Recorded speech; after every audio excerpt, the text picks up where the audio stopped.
We are going to shift gears a little bit. We're going to be talking about when partners become liabilities. So much conversation in the fintech space around bank fintech partnerships, how to make them successful. Obviously, the other side of the coin is something that you want to spend some time thinking about as well. What to know about what happens if it doesn't work out quite as well as you hope. We have a fireside chat for you, I should say. And joining us for this one, we have Finovate's own Julie Muhn, and joining her, we have Phil Goldfeder of the American Fintech Council. We're actually going to see Phil twice in a row up on stage, so this is just your first one, but there you go. Somebody's a fan. Yeah. Thank you, Greg. Too quick. Thank you, Greg. My name is Julie Muhn. I'm Senior Research Analyst here at Finovate. By a show of hands, not that I can see them, maybe I can, how many of you feel more cautious about fintech partnerships today than you did 2 years ago? 1, 2, 3, 4, 5, 6. Okay, 6. All right. Well, 10 years ago, bank fintech partnerships were really seen as growth levers, and now I think we've kind of walked it back a little bit. We're starting to see and understand risks in partnerships a lot more. So I am excited to have Phil Goldfeder, CEO of American Fintech Council, on stage, and we're going to get into some of the risks with third-party vendors and how to manage those risks, how to understand them, looking for red flags, etc. But first, we're going to play a little game. Phil, are you ready? Sure. Okay, this is my favorite game to play in fintech. It's called Hot or Not. So I'm going to ask 5 questions. You can say hot or not, but you may not explain your answer. You get 1 word. Are you ready? And audience, you guys can participate as well. So feel free to yell out hot or not at the same time, and we'll see if we have any conflicting opinions. All right, question number 1. More partners equals more innovation. Not. Audience? Okay. Question 2, relying on fintech partners for customer-facing experiences. Not. Oh, that one was harder, huh? Okay. Annual vendor reviews as a sufficient way to manage third-party risk. Definitely not. Audience? So not. You guys are just saying what he's saying. No, Thank you. You're cheating. Okay, cutting off a partner quickly when risk emerges. Phil? Hot. Yeah, okay. Audience? Okay, that one seems kind of obvious, but... Okay, audience, you guys go first with this one so you can't cheat. Long-term exclusive fintech partnerships, hot or not? No. Not, Phil? Certainly not. Oh, and certainly not. Okay, all right. Well, consensus across the board. Very good. Well, thanks for playing.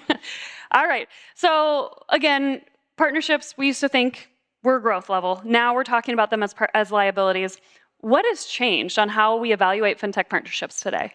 So again, thank you so much for having me, and excited for Finovate continues to bring us together for these conversations. As you mentioned, I run the American Fintech Council. The American Fintech Council is the largest industry trade association that represents fintech, right? Fintech is a very big word, right? When you think about trade associations, generally it's a singular vertical. We have the benefit of representing sort of a wide variety of fintech companies as well as innovative banks. And so we've grown now to about 175 partners.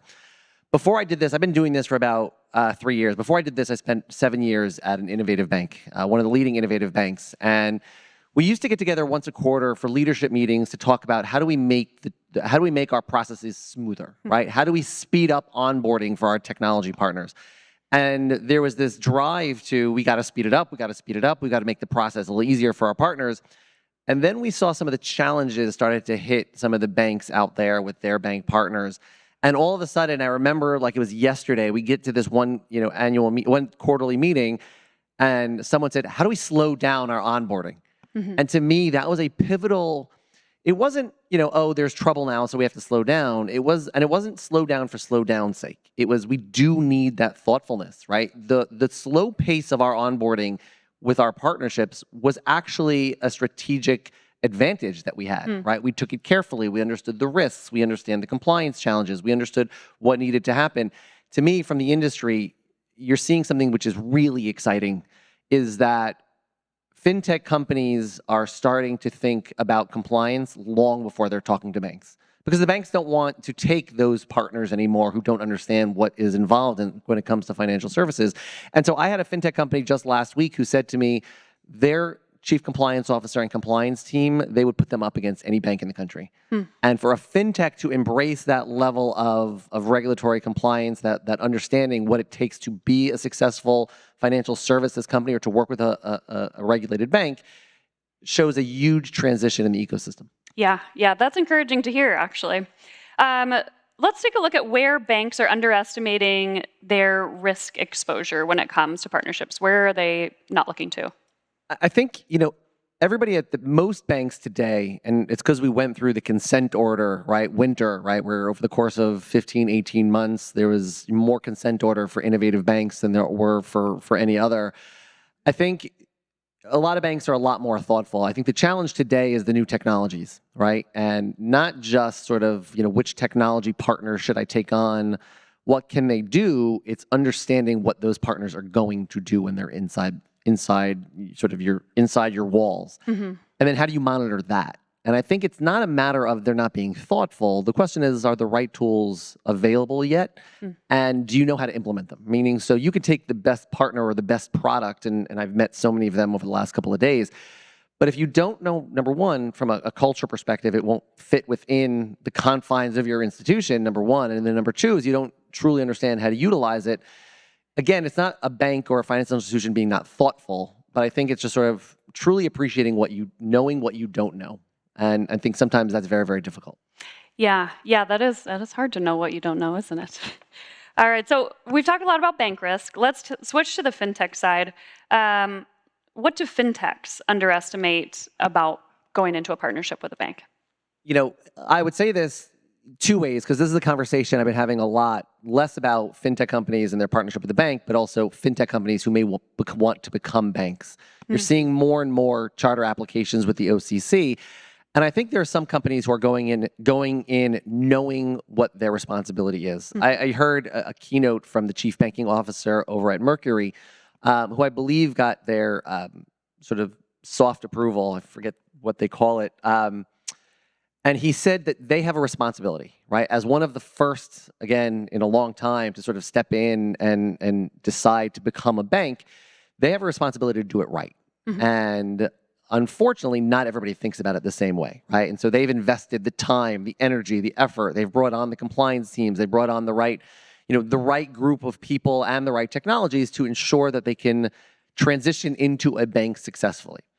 I'm not sure every fintech company is thinking about it the same way, right? I think, unfortunately, and I heard this was a good friend, Kareem, who's the CEO of a company called Fairplay AI, so I don't want to give him the credit for it. He said a lot of the bank charters that we're going to see be created today are potentially the consent orders in 4 or 5 years from now. Now, I don't want to be, I'm more of an optimist. I really, really am. Like, I see sort of a much more rosy picture of, no one's getting in it to do a bad job. But again, going back to that same point, you need to understand what you're getting into. And I'm not quite sure that everybody who is eager to grab that bank charter knows what they're getting into. And I look at companies like Mercury and like Upstart and like a bunch of others who have done it and are doing it the right way. That is the path that people have to follow. Yeah, that's such a good point. I think a lot of those, all the newcomers to the bank charter space, they're seeing the regulatory drawback, I guess, or withdrawal as an opportunity to come into the space. And like you said, there are going to be ones who do it well, and there are going to be ones who don't do it well. And we'll see that difference in 5 years from now, for sure. Yeah, I look at a heavy regulatory environment as a competitive advantage if you're doing it right, right? Because anybody who's going to want to partner with you, people who you're going to want to partner with, it's going to be a much easier opportunity or much easier sort of meshing when you're talking the same language. And to me, it used to be that, like, do you really want to get into financial services? Well, if you're doing it the right way, ultimately people are going to want to work with you versus, maybe a bank or a fintech company that is not seen as careful enough. Yeah. All right. So over the past 2 days, or the last 2 days, we saw a lot of demos on stage, all offering different solution. A lot of them looking to partner with banks. But as a bank, it can be difficult to know which ones to partner with. How does that work? Does it work with your core? Are they going to integrate with each other? Is there such a thing as too many partners from a bank perspective? No, I think it's about, I don't think there's such a thing as too many partners. It's about understanding what you need and what the gaps are.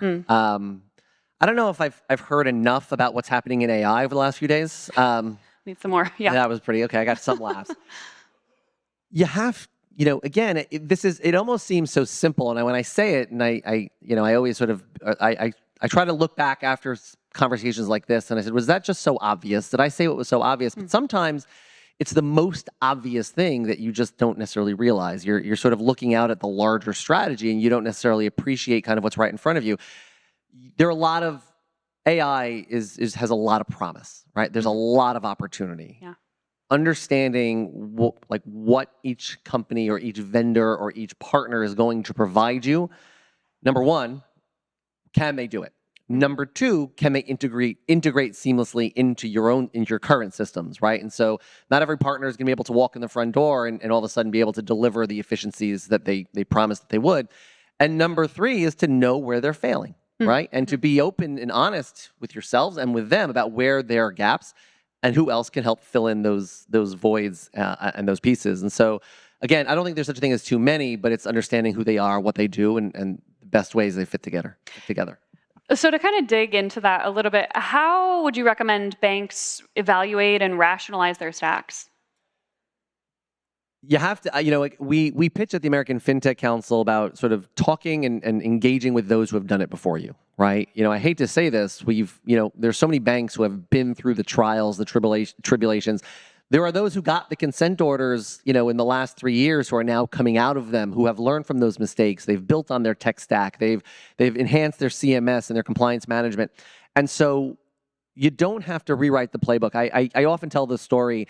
Eric Sprink, who's the current CEO at Coastal Bank, whenever I get him on the phone with a smaller bank that's trying to understand the nuances of embedded finance and partnerships, he literally offers them the playbook. And he offers them to ship them his notes and to walk through vendor by vendor who worked, who didn't work. Wow. And not because a vendor failed, by the way, because sometimes it just doesn't fit, right? Yeah. And so he literally is eager to talk about it. Similar with Chris Black at Threadbank, Gilles Gate at Cross River. There are so many innovative banks who have gone through these processes and have built really successful financial services companies that are integrating almost seamlessly with fintech companies in a compliant way. Those, learn from those mistakes, learn from what they've been through, and try and build yourself that way. Yeah, that's a great way. And I love, you obviously have a very deep and broad network, and I think that can be a great tool as well as just leveraging that network to take those lessons learned. So thanks for that. Yeah, no, it's funny. When you set up a trade association, you're mostly thinking about policy, regulation, lobbying. What we've realized is the network effect is real. And I mean, everybody here has seen it over the last 2 days, right? You put people in a room together, right, who share a vision, you're going to create amazing things, and you're really going to save yourselves from mistakes that you would make otherwise if you would do it on your own. Yeah. All right, well, we have time for one more question here. And of course, it's going to be about exit strategy, because that's a good way to wrap things up. What does a good exit strategy look like if a partner becomes a risk or it's just simply not working, it's a cultural fit, what have you? So it's so funny because people think that you could just, okay, it didn't work, goodbye, right? Unwinding a partner is sometimes harder than integrating and onboarding a partner. And I, without mentioning any names, sort of the biggest disaster in embedded finance happened with, a certain, middleware provider and a bank. That was probably almost 2 or 3 years ago where the news came out and sort of the big challenge of that bank, of that software provider, and then the big question about reconciliation and bank accounts and consumers who got ripped off and so many problems that came out of it. But I was talking to a fintech company, it was probably about a month ago now, who I asked, so who is your new bank? And they said, well, we're still unwinding. Oh, wow. And I said, you're still unwinding? Like he says, yeah, to really, it's not just about unwinding, because you can't just unwind, because your consumers, assuming you have multiple consumers, you need to move that business to another bank. You have to, you're kind of doing two things at one time. You're unwinding and trying to onboard at the same exact time. And that is very, very hard. And so I think oftentimes, it didn't work, I'm going to go move to another bank. We get that request a lot. Again, over 25% of our membership is made up of innovative banks. The other 75 is a full slate of fintech companies. And we oftentimes will find successful partnerships who are looking for backups, looking for, let me start getting to know other banks so I can see what the ecosystem looks like. Yeah, right. Okay, so closing thought. What is one thing that every bank in this room should go back and rethink about their current partnerships tomorrow?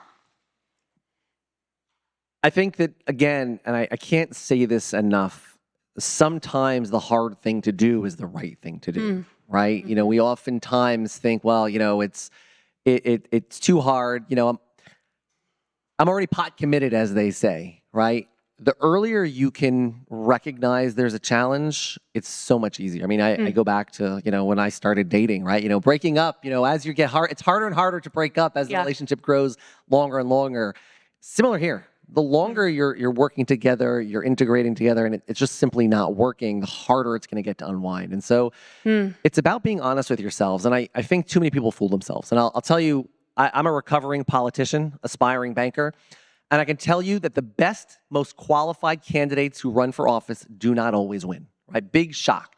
The most qualified candidates don't always win. Similar here, right? I don't care how smart you think you are or how you think your AI is going to solve the world's problems. You have to be honest about what is actually going to work, solve for the financial institution problems or solve for the efficiencies or whatever you're trying to solve for, and be honest about whether it's working or not. And that's the only way you're going to be successful. All right. Well, thank you, Phil. Phil Goldfeder, CEO of American Fintech Council. Thank you so much.